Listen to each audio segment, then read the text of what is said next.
안녕하세요. 책 읽어주는 한사련입니다. 오늘도 이영은 교수님의 대한민국 이야기 12번째 시간인데요. 읽어드리도록 하겠습니다. 제2부 문명사의 대전환. 성리학의 정치 원리. 그런데 어느 문명이 해체되는 것은 아주 예외적으로 홀로 고사하는 예도 있습니다만 대부분의 경우는 이미 쇠약해진 단계에서 다른 강대한 문명에 충격을 받아 성공적으로 대응하지 못한 결과로 그렇게 되는 것입니다. 다 잘 아시는 대로 20세기 위대한 역사학자 아놀드 토인비는 문명과 문명의 접촉 과정을 도전과 웅전의 패러다임으로 설명하였습니다. 강대한 문명으로부터 도전이 주어졌을 때 성공적으로 웅전한 문명은 살아남고 그렇지 못한 문명은 소멸합니다. 성공적인 웅전에는 창조적 소수의 지도적 역할이 매우 중요합니다. 도전의 성격을 이해하고 올바른 대응을 강구하는 것은 대중이 아니라 소수의 창조적 지성이지요. 그리고 대중이 창조적 소수의 지도를 신뢰하고 따라줄 필요가 있습니다. 그러한 좋은 순환의 신뢰 관계가 성립해 있는 문명은 웅전에 성공하여 살아남을 수 있습니다. 대주적으로 창조적 소수가 제 역할을 하지 못하고 또한 대중이 그에 따라주지 않는다면 그 문명은 실패할 수밖에 없습니다. 저는 메이지 유신이 일본의 전자의 경우라고 생각합니다. 유감스럽게도 조선왕조는 후자에 속하지요. 김옥균을 위시한 이른바 개혁파라는 창조적 소수가 없지 않았습니다만 그들의 세력은 너무나 미약하고 또 대중이 그들을 이해하지도 못했습니다. 그렇게 조선 왕조의 위정자들이 제국주의 침입에 성공적으로 웅전하지 못한 이유는 앞서 설명한 대로 이미 오래전부터 체제의 혼란이 있어 온 데다 인간, 사회, 국가, 세계를 바라보는 그들의 질서 감각이 낡은 문명의 원리에 너무 깊숙이 고착되어 있었기 때문입니다. 그 점에서 조선의 전통 문명은 견고한 자기 완결성을 특징으로 했다고도 볼 수 있습니다. 예컨대 조선 왕조의 정치 이념을 살펴봅시다. 조선 왕조는 성리학의 정치 원리에 기초하여 백성을 통치하였습니다. 거기서 왕은 하늘을 대신하여 세상을 다스리는 자로서 신성 불가침의 권위를 누렸습니다. 하늘은 무엇입니까? 삼라만상을 만들어낸 지극한 이치로서 앞서 잠시 언급한 태극이지요. 태극이 지극한 이치는 인간 사회의 성립과 관련해서는 삼강오륜의 도덕을 의미하였습니다. 왕은 하늘을 대신해서 이 도덕을 대변하고 수호하는 사람이었습니다. 이에 백성이 그 왕에게 충성을 다하고 자식이 그 부모에게 효도를 다하고 아내가 그 남편을 정성으로 섬기면 하늘도 부응하여 세상 만사가 평화롭고 풍요로워진다는 것이 성리학의 정치 원리였습니다. 이 성리학의 정치에서 백성은 왕의 발가벗은 어린아이와 같은 존재였습니다. 왕은 어린 백성을 자애롭게 보살펴야 했고 백성은 부모를 섬기듯 왕에게 충성을 바쳐야 했지요. 이렇게 가족제적 혈연 원리에 기초한 정치에서 백성은 정치적으로 무권리였습니다. 조선왕조의 시대에 나라라 하면 어디까지나 왕과 양반 관료들의 나라로서 곧 조정을 의미하였지요.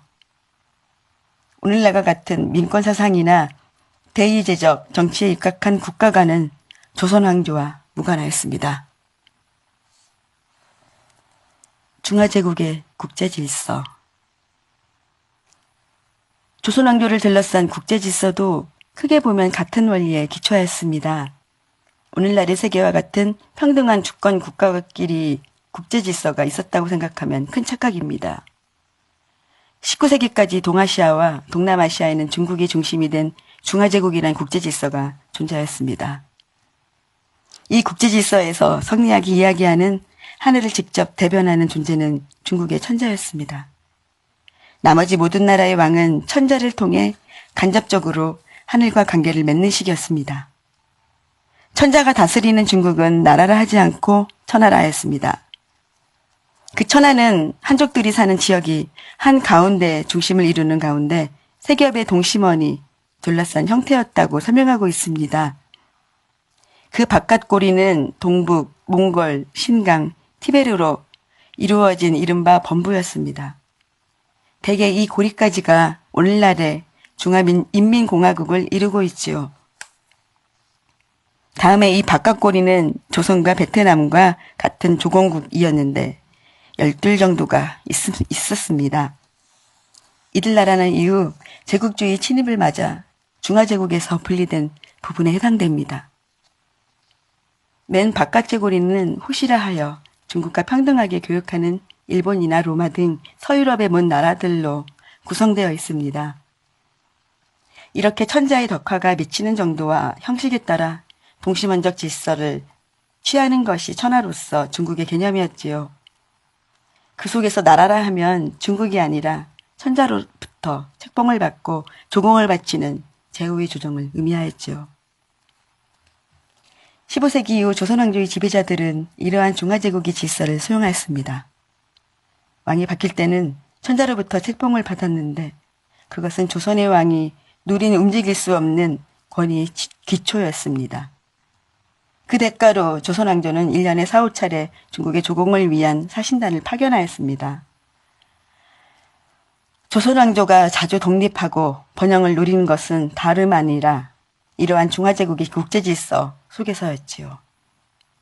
오늘날과 판이한 국제질서의 이러한 역사를 제대로 이해하지 못하면 조선왕조의 역사를 온전하게 이해할 수 없습니다. 전장에서 소개한 기자정 동떨설은 이러한 국제질서를 뒷받침한 역사관입니다. 17세기 이후가 되면 같은 오랑캐 출신인 여진족이 청제국을 세웁니다. 그러자 조선왕조의 지식인들은 소중하라 하여 세계 문명의 중심이 조선으로 옮겨왔다고 믿었습니다. 소중할 사상은 18세기 후반 중국의 발전상이 알려지면서 많이 후퇴하였습니다. 그런 가운데 역설적으로 중화제국의 국제질서에 관한 전통적인 감각만큼은 더욱 공고해진 채로 끝까지 뻗쳐진 셈이지요. 조선왕조의 시대를 이렇게 넓은 시각으로 바라보면 조선왕조가 망한 원인과 그 역사적 의미가 어렵지 않게 이해됩니다. 조선왕조가 망한 것은 왕과 양반의 조정으로서 나라가 망한 것이지요. 백성의 나라는 아니었습니다. 동시에 중화제국의 질서 속에서 위치한 한 제후의 나라가 망한 것이죠. 그리고 그런 나라가 망한 것은 그런 국가관과 국제질서의 감각을 해체할 만한 지성의 창조적 변화가 그 나라에서 생겨나지 않았기 때문입니다. 그것들은 너무나 단단한 갑옷과 같았습니다. 견갑으로 둘러싸인 전통 문명은 보기에 따라 무척이나 아름답지요. 그러나 그에 현혹되어서는 곤란합니다. 네, 여기까지 하겠습니다.